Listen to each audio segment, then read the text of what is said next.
देवियों, सज्जनों, भारतवर्ष के संत महापुरुषों, विद्वत जनों को मेरा शत शत अभिवादन, चरण वंदन। उनके चरण में अपना पावन शीश मैं झुकाता हूं। अपनी कृपा हमारे ऊपर बनाए रखें। आज मैं आप लोगों को आत्म परिचय भाग 23 में बताने जा रहा हूं कि धर्म की हानि क्यों हो रही है आज इस कलयुग में। और धर्म की हानि होगी तो अधर्म बढ़ेगा, सर्वत्र मानव जीवन खतरे में पड़ जाएगा। क्यों ऐसा हो रहा है, इस विषय में आपको बताना चाहता हूं। एक बड़ा सुंदर है मंत्र। ओम गौरी पद्मा सची मेधा सावित्री विजया जया देवसेना स्वधा स्वाहा मातरो लोक मातरा दृष्टि पुष्टि तथा तुष्टि आत्मानुकूल देवता गणेशेनाधिका हेता वृद्धो पर पूज्या षोडश। ये 16 माताएं हैं, उनको मैं नमन करता हूं। धर्म का लोप इसलिए हो रहा है कि 16 माताओं में एक माता है पद्मा देवी, और शाप कलयुग के मनुष्यों को मिला हुआ है उनके द्वारा। अब पद्मा देवी कौन है, उनके विषय में सुनिए। आपने दधीचि का नाम सुना होगा। तो दधीचि की पुत्र वधू है पद्मा देवी। आपको बताना चाहता हूं, महर्षि दधीच भगवान शिव के बहुत बड़े परम भक्त हैं। उनके संतान नहीं है। उनकी धर्म पत्नी का नाम है सुवर्षा। धर्म पत्नी का नाम है सुवर्षा। तारकासुर का आतंक जब समाप्त हुआ तो एक दूसरा असुर वृत्रासुर आ गया,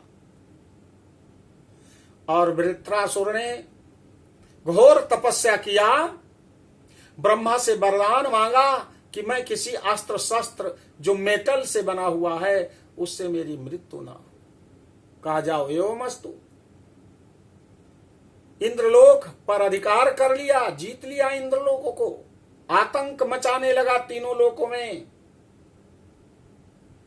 अब ये हो गया कि कोई ऐसा अस्त्र ढूंढो जो मेटल का ना बना हो।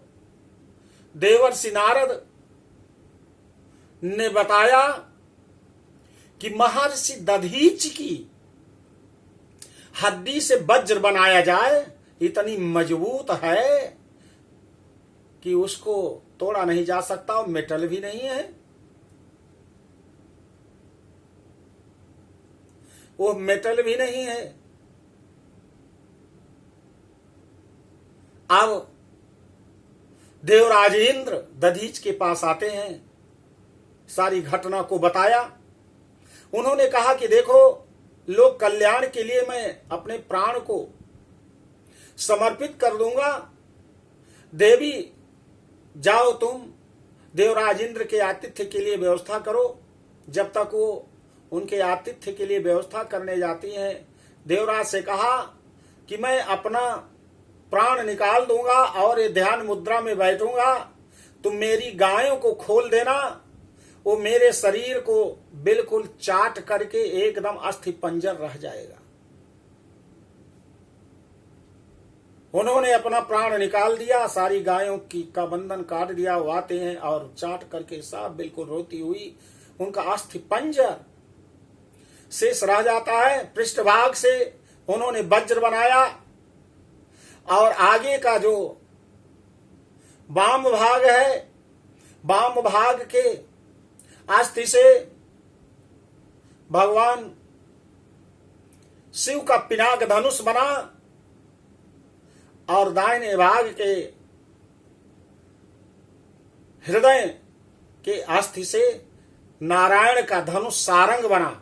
नारायण जो अपने धनुष के साथ क्षीर सागर में रहते हैं, सारंग धनुष। और वृत्रासुर का वध किया। उस समय सुवर्चा गर्भ में है।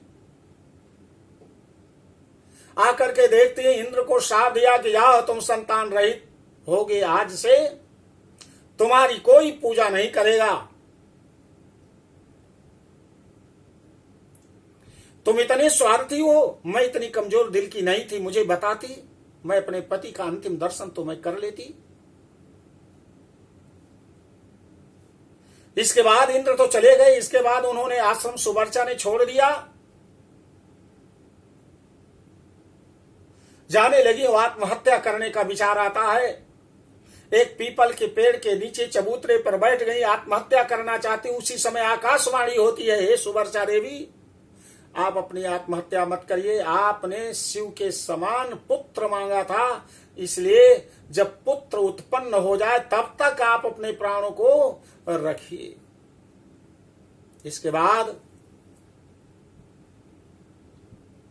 पुत्र को जन्म दिया। जन्म देने के बाद उस पीपल के नीचे उस पुत्र को रख दिया। उस पुत्र ने कहा, माता मेरा नाम क्या है? कहा, तुम इसी पीपल के नीचे रहोगे, तुम्हारा नाम पिपलादी है। और भगवान के धाम में चली जाती है, अपने प्राण का परित्याग कर दिया। उस पीपल वृक्ष के नीचे पिपलादी देव पूरी तरह से बढ़ते हैं, बड़े हो जाते हैं। सारी घटना को सुना। एक दिन राजा छू की एक बेटी है, भारतवर्ष के राजा बहुत प्रतिष्ठित हैं छू, उनका नाम है पद्मा। गंगा में स्नान करने आई। और स्नान करने के बाद जब वो जाने लगी, देखा उसी समय स्नान ऋषिवर भी करने जाते हैं। पूछा उनके सैनिकों से, कौन है? कहा, राजा छू की बेटी है। कहा, जाओ राजा से कह दो अपनी बेटी का विवाह मुझसे कर दें। यदि वो नहीं करेंगे तो मैं उनको शाप दे दूंगा, उनका राज्य, उनकी जनता और वह स्वयं नष्ट हो जाएंगे। सेनापति ने जाकर के बताया राजा को। राजा को बड़ी चिंता हुई। प्रधान सचिव ने समझाया, कहा, प्रजा भी आपका पुत्र होती है राजन, इसलिए। और देखा क्या जाना चाहिए, जिस बहुत बड़े ब्रह्मांड के ऐसे ऋषि, वो बड़े तपस्वी हैं, कोई भी चीज उनके लिए दुर्लभ नहीं है। विवाह कर दिया। इधर एक दिन सुवर्चा जो देवलोक में गई हैं और दधीचि, दोनों लोगों ने धर्मराज को बुलाया। कहा, हे धर्मराज, आप जाकर के मेरी बहू की परीक्षा लीजिए, देखते हैं मेरी पुत्र की सेवा करती है कि नहीं। इसके बाद अपने पुत्र से कहा कि मैं तुम्हारी पत्नी की परीक्षा लेना चाहती हूं, बेटा तुम कुछ करो। कहा, ठीक है माता। वे स्वयं बीमार पड़ गए। पिपलाद ऋषि, कभी कभी ऐसा होता है, निगेटिव थिंकिंग आप करोगे, मन में सोचोगे मैं बीमार हूं बीमार हूं बीमार हूं, तो आप स्वयं बीमार हो जाओगे। बीमार होते हुए ये सोचोगे मैं अच्छा हो रहा हूं अच्छा हो रहा हूं अच्छा हो रहा हूं, तो आपके अंदर पॉजिटिव एनर्जी आएगी, आप अच्छे हो जाएंगे। क्योंकि बाबर ने, हुमायूं का आपने सुना होगा, बहुत बीमार पड़ा तो उसने कहा, ए अल्लाह, मेरी आयु मेरे बच्चे को दे दे और मेरे बच्चे की आयु मुझे दे दे। और 4 चक्कर लगाया उसके पलंग से और कहा, मैंने ले लिया ले लिया ले लिया। हुमायूं ठीक हो गया और बीमार हो गया और उसकी मृत्यु हो गई। कुष्ठ रोग से पीड़ित हो गए। लेकिन पद्मा बड़ी सेवा करती है, उनके घाव को साफ करती, स्नान कराती है, सब कुछ। बहुत उनका शरीर क्षीण हो गया पिप्पलादि देव का। एक दिन सुबह गंगा में स्नान करने जाती है सुवर्चा, पद्मा देवी, सुवर्चा की बहू। धर्मराज एक सफेद घोड़े पर चढ़ करके राजकुमार का रूप धारण किया आते हैं। कहा, हे देवी कहां जा रही हो? वो तो अपने पति परमेश्वराय नमः, ओम नमः शिवाय का जप करती जा रही हैं। घोड़ा चारों तरफ वो घुमाने लगे और इसके बाद फिर भी नहीं रुकती है। घोड़े से उतरकर उनका हाथ पकड़ा। कहा, देवी आप कहां जा रही हो? जैसे उनको होश आया, किसी ने मेरा हाथ पकड़ा। आए दुष्ट, कौन है तू? छोड़ मेरा हाथ। तुरंत जल लिया और कहा, हे महादेव, यदि मेरी, हे पतिदेव, सच्ची तपस्या और प्रीति आप में है तो ये जल छिड़क रही हुई भस्म हो जाए। तुरंत जल छिड़का। कहा, जा तू नष्ट हो जा। तुरंत वो राजकुमार नष्ट हो गया।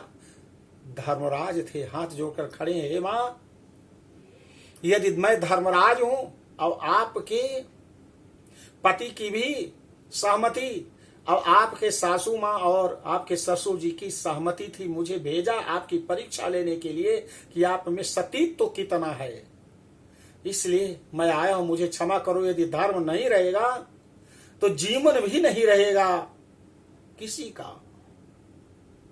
84 लाख जीवन सब समाप्त हो जाएगा। मां, आप मुझे क्षमा कर दो। उनको बड़ा प्राउड फील हुआ कि अच्छा, मेरी सासू माँ, मेरे ससुर जी और मेरे पति देव ये जानबूझ करके मेरे खिलाफ मेरी परीक्षा का ऐसा समय चक्र बनाया। कहा, धर्मराज, मेरा शाप तो पूरी तरह से समाप्त नहीं हो सकता, लेकिन मैं इतना इसके प्रभाव को कम कर दे रही हूं।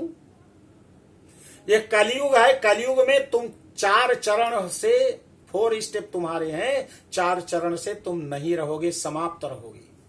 कलयुग के बाद सतयुग आएगा, तुम्हारा उदय हो जाएगा चारों चरण सहित। त्रेता में केवल 1 चरण तुम्हारा लुप्त रहेगा, 3 चरण धर्म का रहेगा, 1 चरण अधर्म का रहेगा।